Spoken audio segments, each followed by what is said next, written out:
Welcome. You're listening to Beyond the Front Door podcast with Lindy and Rhea at Peak Properties. We are real estate agents here in Cheyenne, Wyoming. We bring you stories that make you laugh, cry, cringe, inform you, scare you, all the things. So come on in. We put the Rio in real estate. Yes. And for all of our listeners today, this is our, well, actually, I don't know what number this is going to be, but we're past the 100 mark now. So that is really awesome. And we would like to welcome Nicole Novotny Smith from the Wyoming Realtors Association joining us today. Yes. Thank you so much. Thank you. Laugh, cry, cringe. You did not give me that info. So you need When to I make, signed- so you have to when I make us signed laugh, up to do this. cry, cringe. You have to do all Okay. those. Now we've I'll had do my some best. fairly talented guests who've made us do all of those things in one episode. So We have. just depends on how motivated you are to make us cry is really where it comes down to. Yeah. Okay. Well, hopefully. Or not blush. Too many waterworks. We had blush, make you blush. Make you blush. Oh, yeah. Yes. And that Goodness. episode's coming out Wow. tomorrow. Okay. Yeah, Tall order. All right. it is. But before we get started, we were just talking about Christmas and Halloween, and I was thinking to myself, so I think it's my generation maybe that has Sirius radio in my car. I don't even know why I still I have serious. do. I You? yeah. I Yeah. I don't even know that I'm really listening to it. It's like white noise in the background. But the white noise lately is Christmas music. And I've been like, at first I'm like, because there's no snow on the ground. It's 60 degrees outside. It's kind of hard to feel like, It came really fast. It did. How is it now? yeah, it's now December 4th. Thanksgiving was late. That kind of messed That did it up a little. I mess it feel up a like little we're bit. all going to panic here in about. A week. Yeah. I think I'm already starting to panic a little bit. What is your favorite Christmas song? Do you have one? I do. Can I guess the singer? Sure. Mariah Carey? I do like to dress up like Mariah Carey. Yeah. I have to look up the song. I can't think of the name of the song. I you have remember a when favorite? Mariah Carey's album came out, like her Christmas It was album. a big deal. And it was a bit odd to have a new Christmas jingle, right? Other than something that was commercial, like for a store or something. It took me a while to warm up to that Sure. concept. And then, it's probably been- not a new thing, but I remember it being kind of a big deal when that came out. Came out? My favorite is Oh Holy Night. Oh, do you have a particular singer that you like to sing it, or does it matter? No. Just Oh No. Holy. I like that just song think too. I love, I think that's my I favorite. literally am like drawing a complete blank. Mine is, so my mother-in-law's favorite song, she passed away a long time ago, but her favorite song was Little Drummer Boy. So my husband was always looking for different variations of that. And we come across Sawyer Brown's Little Drummer Boy, and it is so good. Sawyer Brown is going to be at the The Grizzly Rose on Friday. I know. We were supposed to go. I don't know if we still are or not. Can you So- demand Christmas carols at the Grizzly Rose? Yes, don't- I feel like if it's December, you I might play a don't know why Christmas you song. couldn't. I know I Um, could. I'd be like, I'm coming, but I need to listen to have a Little song Drummer Boy request. Yeah. while everybody's doing the country swing. That'd be fun. I'll think of my song and I'll just say it. I listened to a very moving rendition of "O Come All Ye Faithful." Ooh. My younger brother took me to the ballerina to see the Trans-Siberian Orchestra. 'Cause they have a Christmas program. They always come through Denver, and I was moved to tears at that rendition. And so I think sometimes, depending on what's happening in your life, or depending on it just resonates with you differently, and I think you're right. and different holiday music in general, right? Yeah. Different times of year. I can connect with that. Like if you have little kids or grandkids, you're, Jingle Bells and, some of those catchier kid tunes. But then, depending on, I think you're absolutely right, what you're going through at that particular moment. And Christmas is just an emotional time anyway, with getting together with family or not getting together with family and friends and all of that. So, well, it's a deeply moving, and I think not to delve too much into spiritual topics, but we're kind of encroaching upon the longest night, right?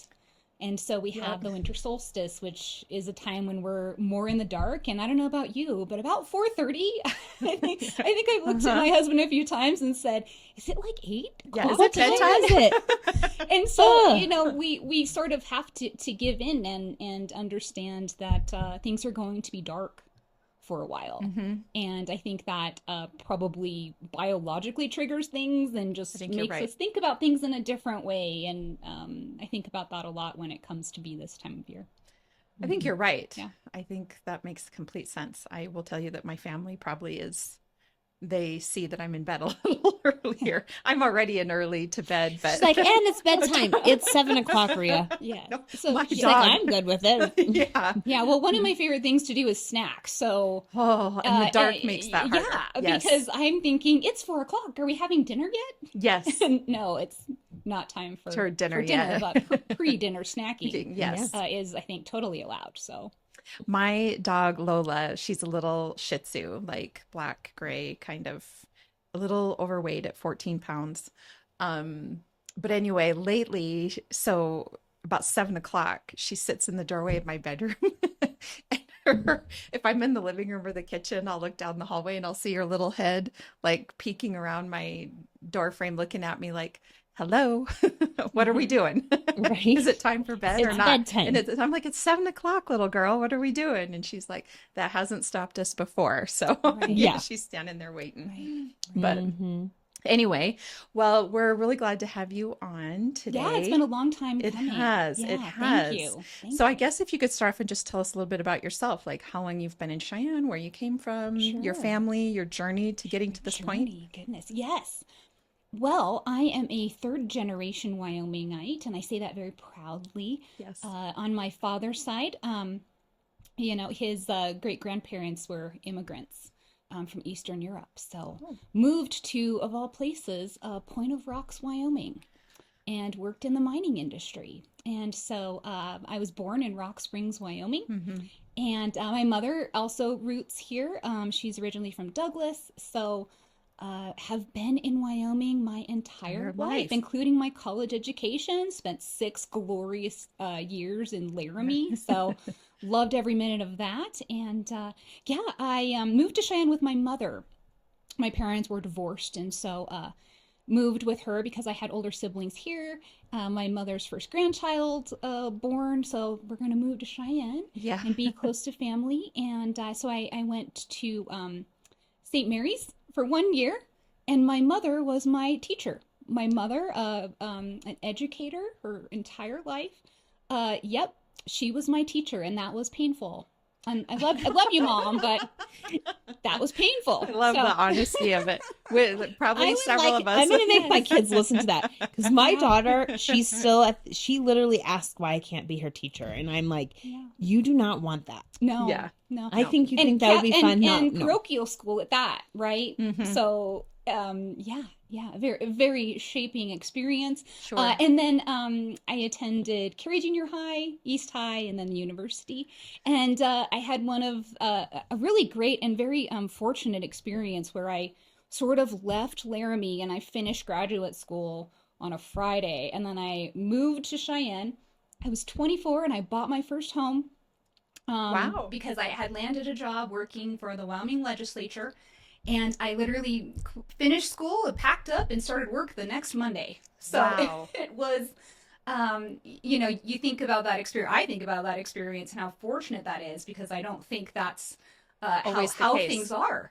And yeah, so just started working right away, started a career there. And I mentioned, you know, mentioned my mother's work as a teacher because she used to drag me to Wyoming Education Association meetings Sure. as a child. And so I actually had this really beautiful orientation, I think, thanks to my parents and they had a lot of, still have, my father's passed, but my mother's here. She still substitute teaches on occasion. And they instilled in me just this great layer and level of civic duty. And my father was a lifelong member of the Eagles, which I think was more fun and music and stuff than really civic duty. But you know, always volunteering, always having a great time, always showing up, right? Like that whole mentality of showing up for your friends and your neighbors and your community.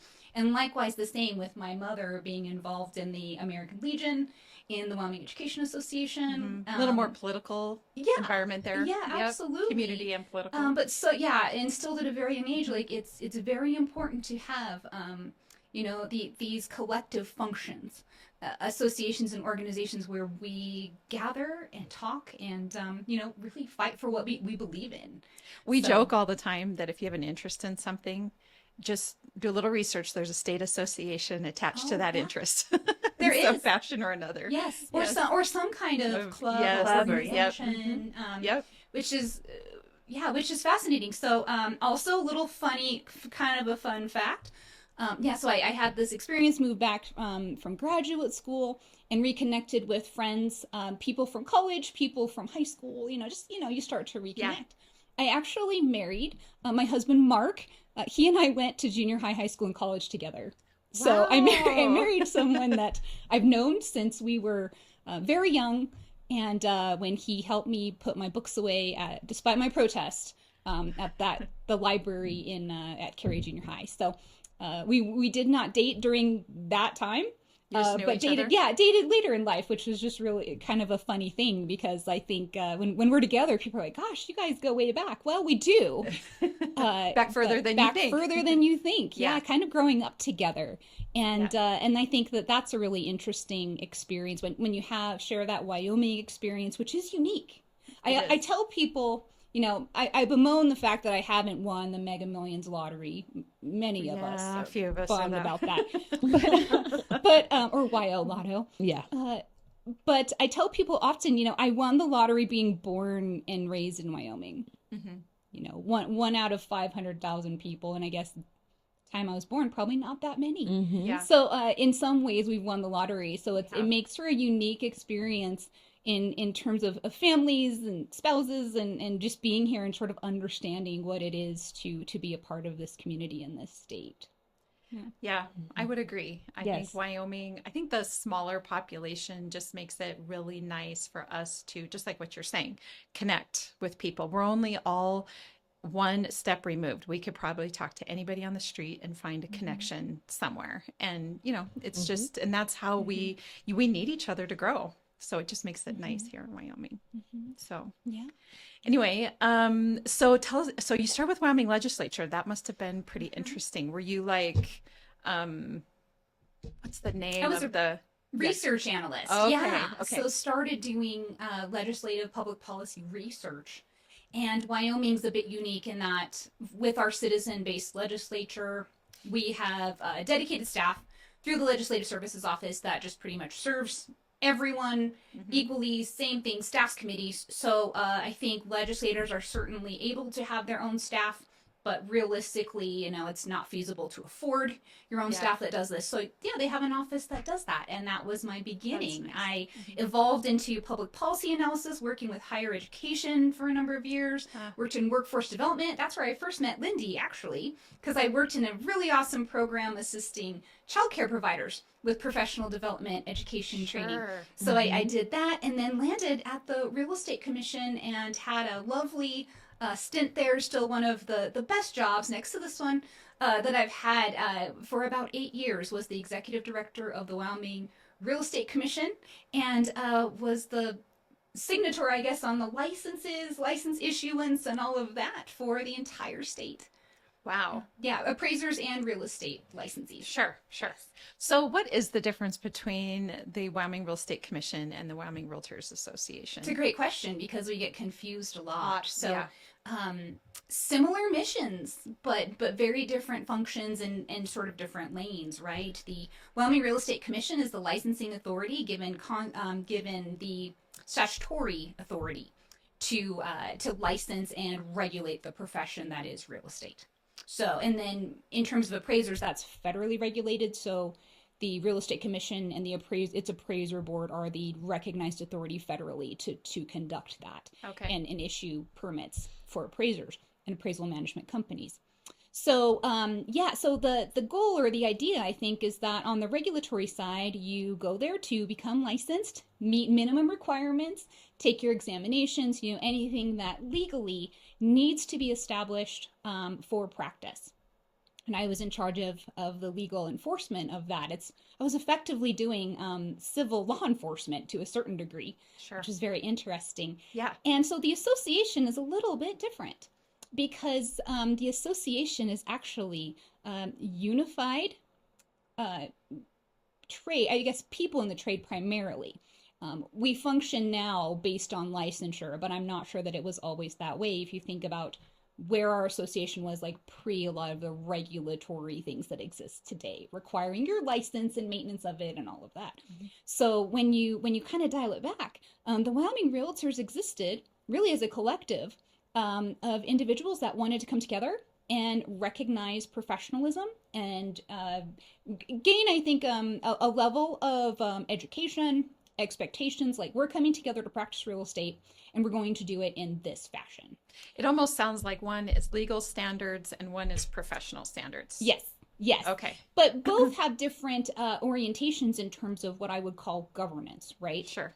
You have the bare bones legal licensing part and component to it, which is dependent upon every state, every jurisdiction, and how they manage that.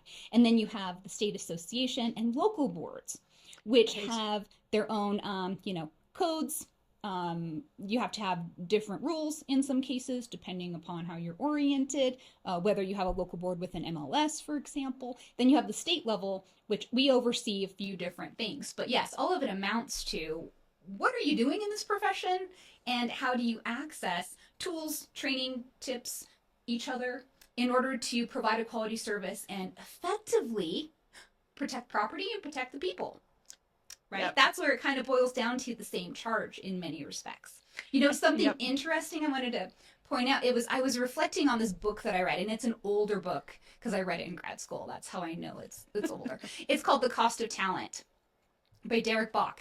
And in it, he does a bit of a retrospective back, post-Civil War, U.S. Civil War era, when we had individuals and to top that off, immigrants like my family coming in and then starting to evolve into professions, which then evolved into discussions of professionalism, collectivism around professionalism, and then what eventually evolved into different types and pathways to what we call licensing, professional recognition. And he tracks this across like different professions, doctors, lawyers, teachers, and how we ultimately value what you would call barriers of entry or different standards of entry into a trade or into a profession.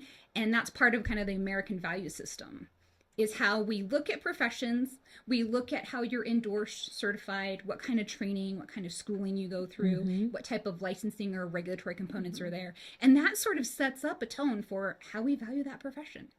It's a really fascinating book. I should probably see if there's a new edition out or companion pieces, because it's one I reflect back to, especially in this job, thinking about now I'm on the side where I'm not regulating your license and not holding up licensing law and seeing if you violated it or upheld it. I'm not doing that kind of work. Now it's actually a lot more flexible and focused on the future. What are we working on together in terms of supporting our realtor members and making sure that they are exhibiting and leaning into these different pathways of professionalism so that we can support effectively not just a baseline, but these pillars where I think it uplifts our industry to just constantly be on this journey of quality improvement, quality control, and evolution in response to the market, right? The Real Estate Commission didn't always afford that agility in responding to market conditions. The association is the prime association organization, and the local board, right? Your local board and National Association of Realtors to really be responsive in a way that's meaningful and in a timely manner when the market shifts or changes. It's interesting. Yeah, it's a lot. It is a lot. Yeah. Well, and since you're talking about, you brought up that book and sort of the industry standards in terms of what as a society we look towards, like with doctors and lawyers and teachers, there's this standard. And I think there's maybe a little bit of stigma around real estate licensing because oftentimes people feel like the entry in is simpler than it should be, or so I guess I wanted to know if you had any thoughts about that, because it's something we're talking about a lot lately, especially with the lawsuit of the professionalism and the quality of realtors, and whether, we're kind of, how do I put it? Everything that a realtor does is oftentimes behind the scenes. So buyers or sellers don't necessarily even know everything that is happening behind the scenes. We're just trying to make it as smooth for them as possible. And we've had some discussions about the fact that educating our clients as to our role and the things that we're doing to help protect them, and not just them as individuals in a transaction, but really as a community, even with our property tax laws and things like that, protecting homeowners' rights. And so while it's maybe true that, you don't have to go to school for 8 years like you do when you're becoming a doctor to become a realtor, but there are some requirements in terms of becoming a realtor and background work that needs to be done. But really the work is just beginning at that moment. And the amount of work that I think realtors put into honing their craft and providing the best service to clients that they can. Yeah, sure. In that book, I think I remember a section of it where the author talks about how there was an overabundance of lawyers at one point in time in the United States. So I kind of laughed, like you could walk out, throw a rock, and hit a lawyer that was looking for work. And so I think there's an important distinction, and I think we can do a better job educating the public that you can be a real estate licensee in Wyoming and not be a realtor. Sure. By putting on the endorsement, joining the National Association, State Association, and a local board, you are saying, I'm willing to uphold a higher standard. That's right. Because we do have higher standards that we enforce of our membership. And we have a whole ethics investigation and compliance related criteria that we uphold on the state level if somebody is not conducting business in the way that they should be, and in adherence to the Realtor Code of Ethics, right? Yep. So that is an important distinction, because I think realtors, have done such a great job. I mean, it's only been branding for over 100 years now with the Realtor brand that, you notice this in movies too, when they say Realtor, or they kind of mention. And so it's funny because a lot of people just in common speak, they reference a realtor when they really mean a real estate license. Right. Yeah. But I think that's pretty brilliant that we have that much clout as realtors in that practice. And you're right. Actually, I'll probably get weepy talking about this. One of the most profound and amazing things about the work that I did at the Real Estate Commission, and I'll be clear, I really loved everything about that job. It was giving people a license with which they could go in and build a life and put food on the table. And I received emails and letters and phone calls, and I never expected to receive that as an executive director in a state government agency, with people saying thank you. Like, thank you for giving me a second lease on life. Or I never thought that after my divorce, I would recover and have a career. Or I made a lot of mistakes in my life, and somehow I landed here. Because even if there was a blemished record, right, we had to, in due service and upholding the statutes, we had to investigate that and ask questions, and there was a whole protocol. But when somebody calls you and thanks you, and you know that they can go out and earn a living for their families, I took that so seriously, and I still do to this day, because it is a livelihood, and that does matter. And I loved putting up the pathways to success and sort of putting some ease into that for people rather than putting up blockades. I made up a word when I worked in that realm, and it was called hyper-regulation. It's not a real word. I just made it up. But I saw a lot of regulatory agencies that, in my mind, just it seemed to me like they were really good at putting up barriers, but not as good at taking them down, or at least restructuring things to ensure that that the pathways were meaningful, obviously protective, but that they made good sense in the modern world, and in getting people, on a path to success, and on a path to, at the end of the day, it's about feeding your family. It's about, being able to go to the store and buy food for your family, or buy a home, or, go on a family vacation, whatever. That was very meaningful. So I do get a little bit testy when people start to say like, "Oh, but anybody could do this." I know. Well, It's okay. maddening. I know a lot of people that have tried and they've said, "Not for me." Right? Yes. Not something I can do. It is concerning, and I haven't looked at the numbers recently, but we've been facing an appraiser shortage for many years. Appraisal being one of the last standing traditional trades, right? Where you have an Apprenticeship, you have to go through a lot of rungs, and because of the federal changes under Dodd-Frank, post the 2008 market crash, further constriction in terms of accessing and getting into that profession. Yes. So there was a lot of jostling, and I was part of that shift and change at the commission, and I was just sort of begging for relief, right?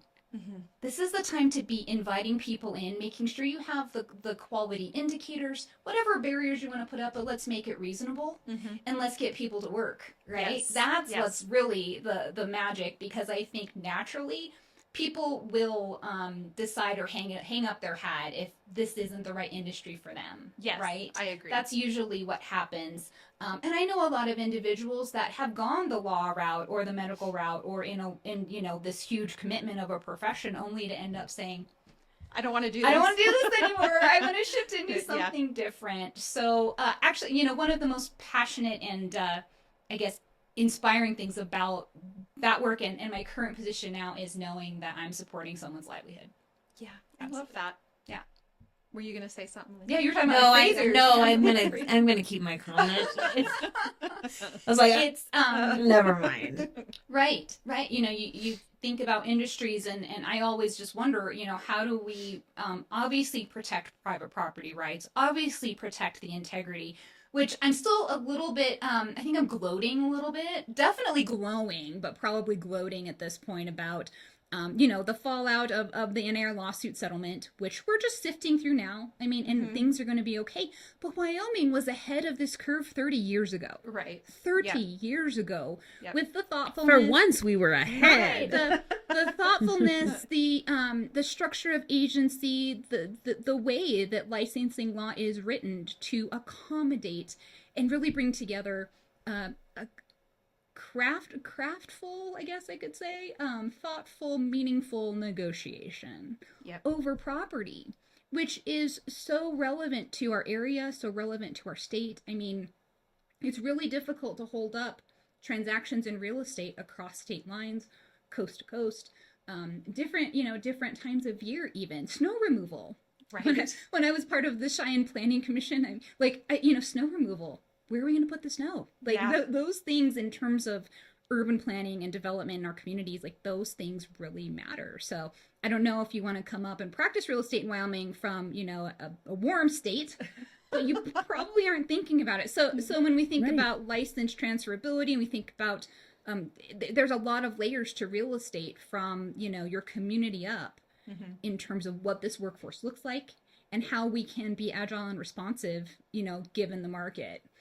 So I think sometimes there's this, have you heard these conversations about well, we can just create an app, tech's going to come in and tech's going to oversee.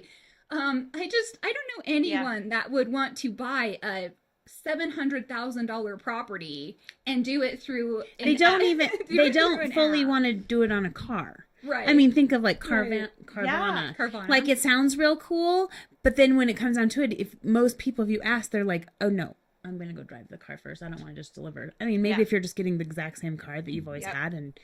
But I mean, even that hasn't taken over. And I'm sure that's what they were telling car salesmen. Probably. You're going to be out because I can just buy a car online and have it delivered to my house. Yeah. And it's kind of the analogy I've given before is that if something goes wrong with your car, and if you have a husband like mine and he wants to try to do it himself, we've went down that route, and sometimes it has worked. Sometimes he's like, I fixed it, the light went off, whatever the case is.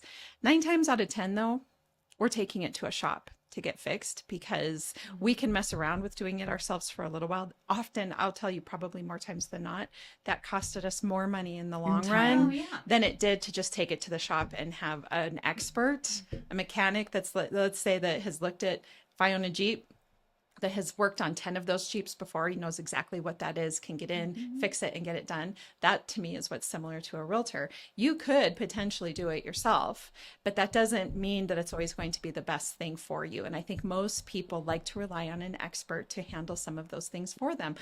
We talk about it all the time. Like even when we were setting up this office, who's the expert in our town that can help us with this? Because that's not us. We're not tech savvy. We need help with that. And I just think, that's how the world goes round. We all, the talent that all of us have, and to be able to give that to the people around us, that's what we're supposed to be doing. Well, I think as long as real estate, right, real property plays a part and is a percentage of an individual, a company, a family's wealth portfolio, you're always going to need a realtor. Yep. You're always going to need a person that is looking at that. Again, because I think that technology is beautiful and it's amazing and so compelling, and utilizing it for quality checks, utilizing it for engagement, using it to tailor your services, fantastic. And I hope to bring more of that to the table for our members to consider as potential benefits, right? Yep. But until that's completely off the table, which I doubt it will ever be, because we are Americans, we're in the United States, it's about your property, it's about your land. So I think as long as that's on the table, you're always going to have that personal experience with such a large investment, and something that you're hoping endures, all of the different ups and downs of life. Yep. I had a great conversation years ago with Linda Webner. Yes. Linda Webner. Yes. She's an institution in her own right. Sure. In her real estate practice here in Wyoming. And she told me something that I held on to forever. She said, Nicole, a lot of people forget that a majority of the work we do is sad or stressful. And I think we've maybe done ourselves a disservice. I've never practiced real estate, but I think I'm close enough to understand where we put up the puppy, right, and the happy transaction, and moving into a new home and moving out of an apartment, and this whole transaction. But really, it's kind of in the darkest parts of life that you lean into a realtor, correct? Yes. Yes, It's because major we all life say we're transitions. therapists and realtors, Yeah. right? Yes. Transitions, and Yep. who's going to look after probably one of your most valuable assets, and look after the transaction, and look after how it's presented, and look after just all of those things that I think are deeply personal, whether we want to admit it or not. Well, it's our home. It's deeply, right? It's our property. It's deeply personal. And I think even for investors, right? Investors buy into real estate with a certain dream of what they want to have. Yeah. And so I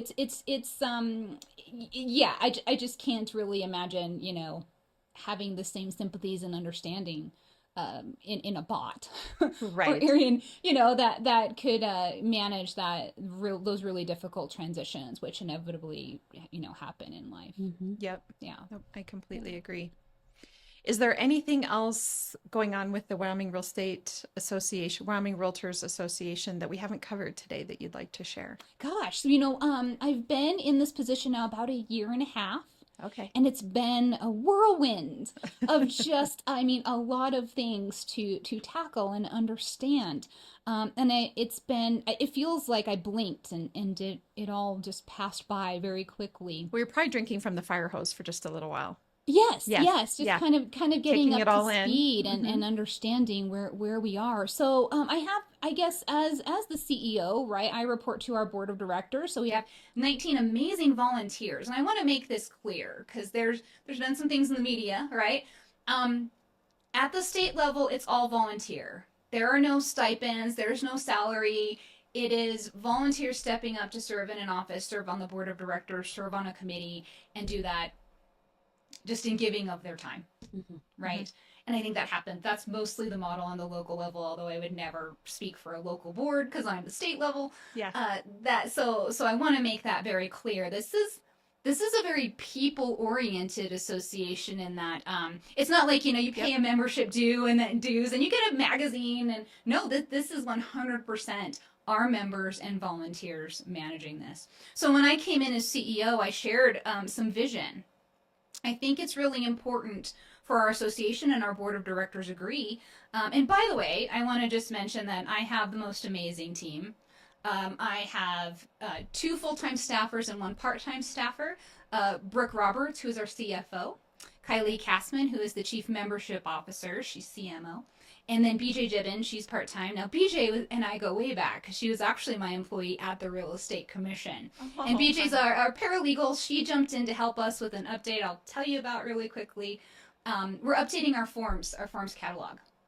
So you will be seeing in 2025 completely brand new, renovated, revamped, copy edited, hopefully the most pristine forms you've ever seen. If you're a member of our organization, you get access to those through various forms vendors, and we're going to be rolling that out. So brought in extra help to oversee that. But with the board, worked on a couple of things. First off, and I'm open. Please call me, email, get the information flowing back to the state agency or the state office, because bottom line, what can the state association provide as a benefit that helps you do your job? Like, that helps you put food on the table. I'm really interested in this. A lot of organizations have talked about safety apps. So, yes. So we're looking at actually, so a safety app that you access if you're going to a specific property, or, you can look up, kind of clientele, just make sure that you're safe, because sadly, real estate agents are hurt. Yes. And killed. Yes. And really terrible things happen when you're out at a vacant property and Yep. somebody's meeting you there. Yep. So we're trying to, on the state level, try to provide that as a statewide benefit, so that every single realtor in Wyoming can have access to that. Right now, it's sort of based upon which The local board. boards, local boards have bought in. So Yep. at the end of the day, are there apps, products, and services, anything we can provide to you? I mean, is it a new windshield? I don't know. Well, if you're right? offering a new windshield, Just those kidding. things for your car, what would make life easier? I'm really interested in that, because I think as CEO, it's my job to make sure I'm putting these opportunities in front of our board of directors. The second layer is what will help you amp up your profession, take yourself to the next level as a professional, get connected with mentors, get connected with information, get connected with business builders, so that you are not just doing the work, you are evolving as a professional, and you're rising above, right? That's what's really intriguing to me, is figuring out a completely new benefit suite for our members, not doing away with any of the old hat reliable benefits. As a matter of fact, we just added on a healthcare plan. I'm not sure if you heard about that. Sure. That was one of my first priorities coming in, was getting access to some healthcare, because I think that the structures that exist, again, you can have a life transition, you can have some things happen where you're not eligible for traditional healthcare plans. So we have a cost sharings plan through SALA, the Small Association Leadership Alliance. Okay. And so this has been a long-standing cost-sharing plan that's been, nationwide for a number of years. So it's been vetted, and absolutely want people to feel, if you need to go to the doctor, go to the doctor. If you have one of those mishaps where you fall down or something happens, you have the mechanism to take care of yourself. So that was one of the bare bones benefits, again, what helps you take care of your families, what helps you take care of your community and yourselves. So I would really just love, I would love at this point, we're crafting, again, new forms, looking at new benefits every day. And this is where you get into the really fun turf of looking at different kind of apps and services. What would make your showings better? Now we're getting into like kind of the virtual realm, right? Yes. And you have to be careful with that depending upon, how you're presenting that property. Right. But there are really great tools coming out. And if we can investigate that with our 2,700 members, we're 2,700 members strong, small on the state scale, right? So Small but mighty. Compared to, Small but mighty. compared to a larger state like Texas, right? How many But real estate agents are in Texas Wyoming? or Wyoming? how many real estate? Is that many? Because they're not. The last Oh. analytics that I looked up and did, and forgive me, I don't have the numbers with me, but we had I think we were right about 85%. Okay. So 85% of the total licensees in the state Were members of- okay. and that's higher than the national average, Yeah. from what I understand. But you have to understand too, there's a lot of dual licensing that happens, right? Sure. So a lot of attorneys might have their real estate license and be an attorney. So you're going to have a certain percentage where they just won't be members and don't endeavor to be members, or sometimes appraisers too, dual licensing, and depending on where they're practicing. But yeah, we do have quite a significant amount. So if we're able to qualify for benefits en masse, right, I'm able to get a better rate for that safety app or for healthcare. It makes much more sense for us to do that on the state level than to try to let the local boards figure it out, or let you individually, go shop around for healthcare. Right. So if there are product services, again, I kind of laughed about the windshield, but it's true. If there's something that would make your life easier. Yes, if there's something that you can add to all of our insurance, we only have to pay $10 every time we get a new windshield. When I worked at the Geez, you do get windshields in this profession. Here's the funny thing: when I worked at the Real Estate Commission, my team. I had a great team. We put together the first online licensing renewal system. So moving from paper, what was like a paper process and these databases into like the newer system. And I remember there was a software vendor that asked me, like, what do you want? If you were to tell me what you want. And I said, okay, this is what I want. I want a real estate agent to be in their car eating a slice of pizza. And I want them to renew their license in 3 minutes or less. That's what I want. That's the system I want. Yes. Because that's what they are going to do. That's what they're and that's what they want. Because that's where they live, right? That's where business happens. And I think, again, for the real estate agent, the realtor that's out there just doing what they do, working, hustling. I didn't at that time want your license to be a big hassle. Because if you're doing what you need to do, you did all your education hours, you're upholding everything that by law you were easy. We said we do. Yeah. I'm like, this shouldn't be hard. This should just be like, I'm ready and I'm clicking a button and I'm off to do the rest of the work for the day. And they laughed at me, but I'll be darned, that's what we built then. And so I'm always trying to think about where you are living and working and what it looks like with your everyday. Because if we can make that easier on the association level, again, you have association dues that you pay and you have licensing fees that you pay, totally separate. Right. But they get easily confused. So if there's a way to make that easier, I'm absolutely all in to try to do that. Here is your CEO of the association on the state level. Yeah. So I mean, kind of if you're call to listening, action. if you're listening, reach out to Nicole. You can make a comment. I'm sure she'll look on the video. But Yeah.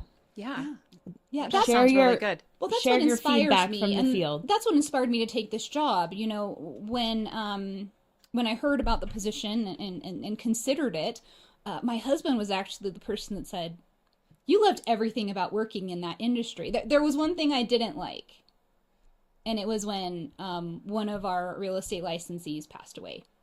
Sure. And that was never easy then, and it's certainly not easy now when that happens. And when you have a very close-knit group of people working hard and connecting and doing some great things. So that was never easier. But he said, you'd be insane to not at least consider this position. Oh, what a supportive Because husband. I love Wyoming. And I love the hustle of realtors like both of you.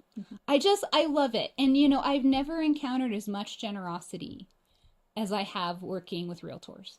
I would agree. Yes. I would agree. And what Wyoming affords us is the ability to connect with each other, work together, be friends together, to like each other, to all of those things. And I'm really thankful to be in this profession here in Wyoming where connection matters and where we want to, because that's what's best for our clients, is to have that sort of environment about us. You want to know what's going on? Call a realtor. That's right. You want to know what's happening in your community, or what's being developed and what's growing? Hey, you know how many times you get the text like, I noticed they're tearing down that, or they're renovating that building. What are they doing? Yeah. Ask a realtor. Yes.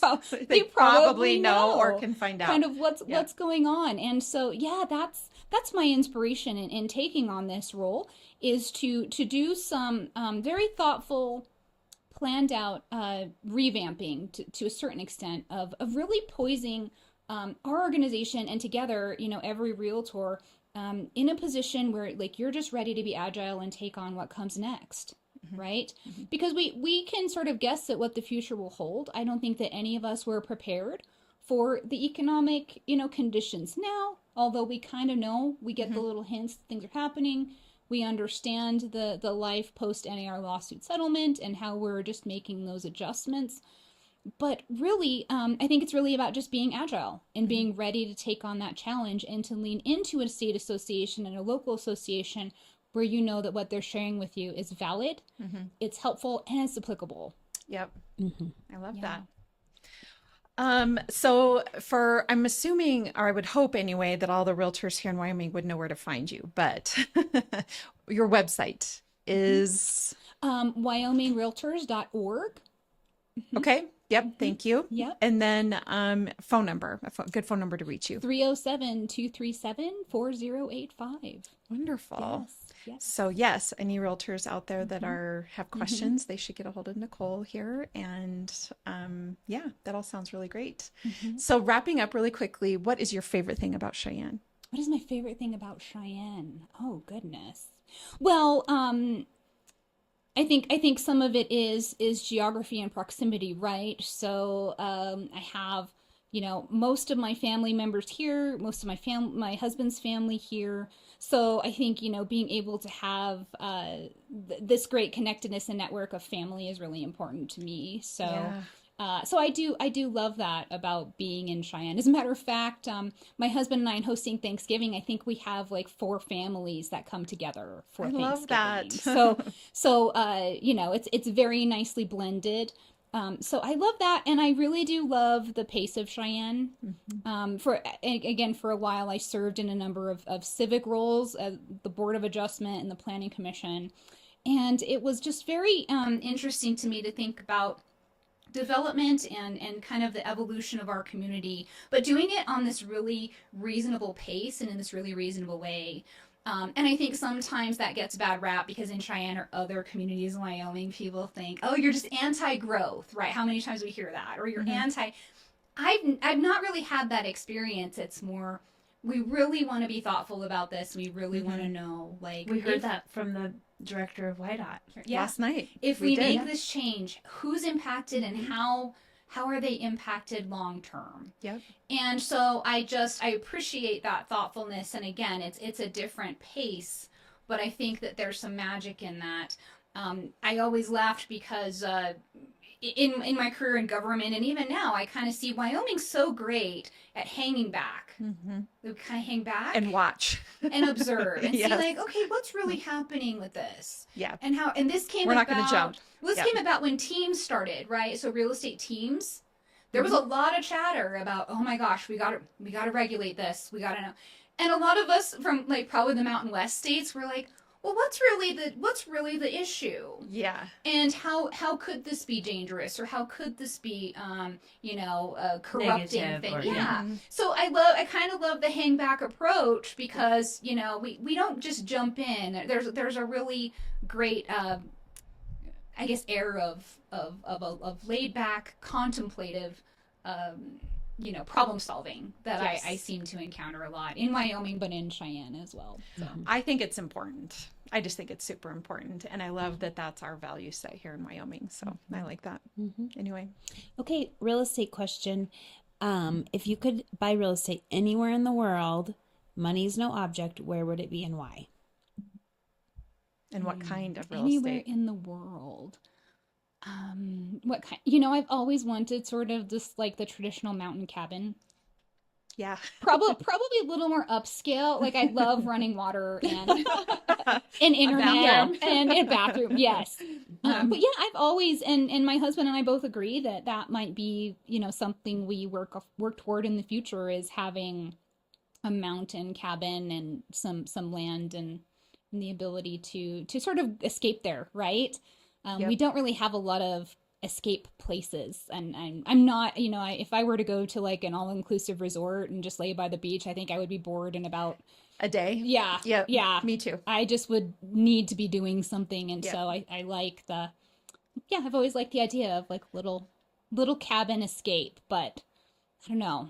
The cold might.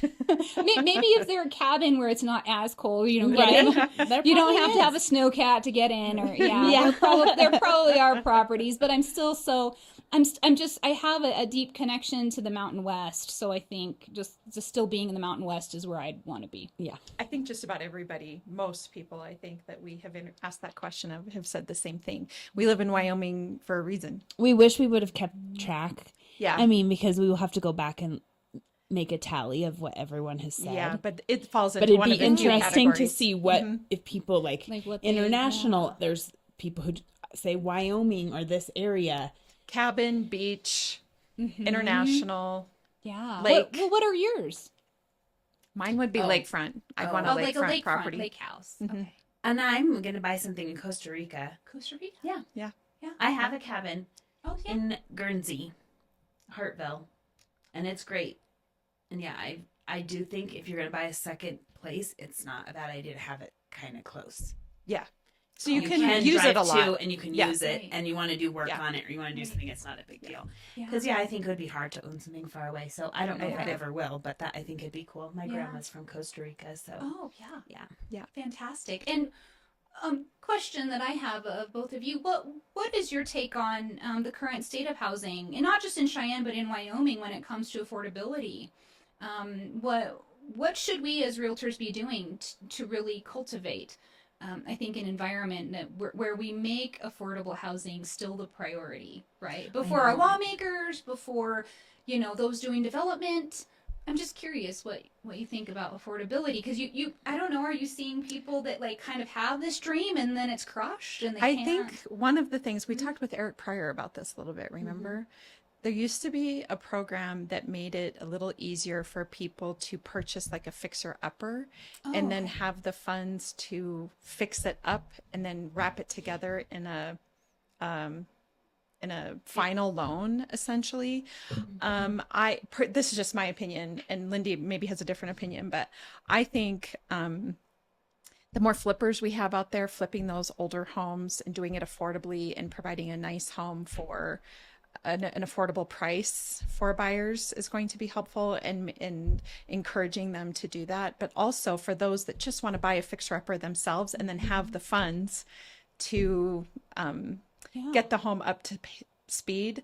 And Eric had mentioned to us there used to be like it was a federal And loan it's still program. around, I think, Yeah. but I don't know anyone it's who's utilized doing it. as much. And I think it Yeah. feels like a lot of those properties have now been stigmatized in some way Yeah. as well. So right. If it's not cost prohibitive just to get into that type of rehab, there's a stigma maybe related to it that. or something like that. Yeah. yeah, that's just one. I tell Corey or other people out there that flip homes, I'm like, I think you're doing God's work. Because you're taking a home that needs rehabbing it affordably, kind of, not trying to do anything crazy luxurious with it, but just get it up to snuff, get new windows in it, make sure the foundation is good, the roof, do some updates and make it living, where people want to live in it, and then turn around and sell it at a price that buyers can afford. All those that are out there doing it, I think, is huge. And I think just continuing to talk about that, because obviously we love builders and building these beautiful homes, but an $800,000 home is not Realistic. reasonable for most people. And so Yeah. you can build and build and build, but when they're all really expensive. That's the Right. problem. Yeah. I'm So always you're in- like, we need like them to build also affordable homes. I'm always thinking about the starter home. And again, Yes.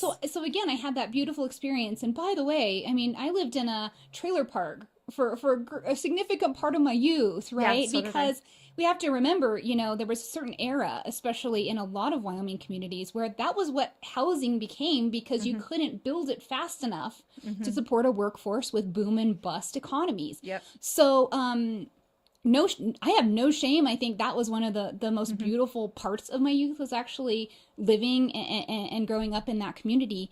But when I stepped out of graduate school and stepped right into a home, I mean, that was such a big deal. Yeah. And I it was, understand. because it just felt like it wasn't as heavy a lift. And I just know that younger people coming out of the college experience or starting out life, like that's just not a reality. No, it's not. When you're stepping into same. a I market. graduated in 22, bought a house for $74,000. Yeah, that's not a thing anymore. No. And so you're like, And I would Yeah, love if to I- keep this conversation going, but we Oh, have yes, got we to move on. So I apologize. No, but that's this okay. that was a Thank great you. question. Thank you. Thank Yeah. you. yes, Yeah. I don't know. Yeah. You got to work on Yeah, that. we still. do got to work on that. All right. Well, thank you so Yes, much for thank having me. you so It's much been for- lovely. Yes, and I it wish has you been. all very happy holidays and all the best in 2025, which Yes. is just right around the corner. You too. And clearly we could keep talking, so we're going to have you back a second time. Okay, for I sure. would love it. And yeah, quick little boost here. I believe President Annie Wedgwood, who just took the helm as president of the Wyoming Realtors, she will be joining you as soon as she's in town to in come and February. have some Yes. great conversation. And I look forward to your listeners and our members meeting and getting to know Annie if they don't Yes, already we know. do Yes. too. It's We're going to very be happy awesome. about that. Yes. So for all of our listeners, as you know, Lindy and I are realtors here at Peak Properties. And if you're looking to buy or sell, we'd love to help you with that. And you can find us at www.sellcheyenne.com. And of course, Beyond the Front Door podcast on YouTube, Spotify, iHeartRadio, and Apple Podcasts. And of course, if you're standing in your kitchen cooking, you can ask Alexa to play it for you as well. So anyway, we hope you have a really great day and a great holiday season. Thank you. Thank you.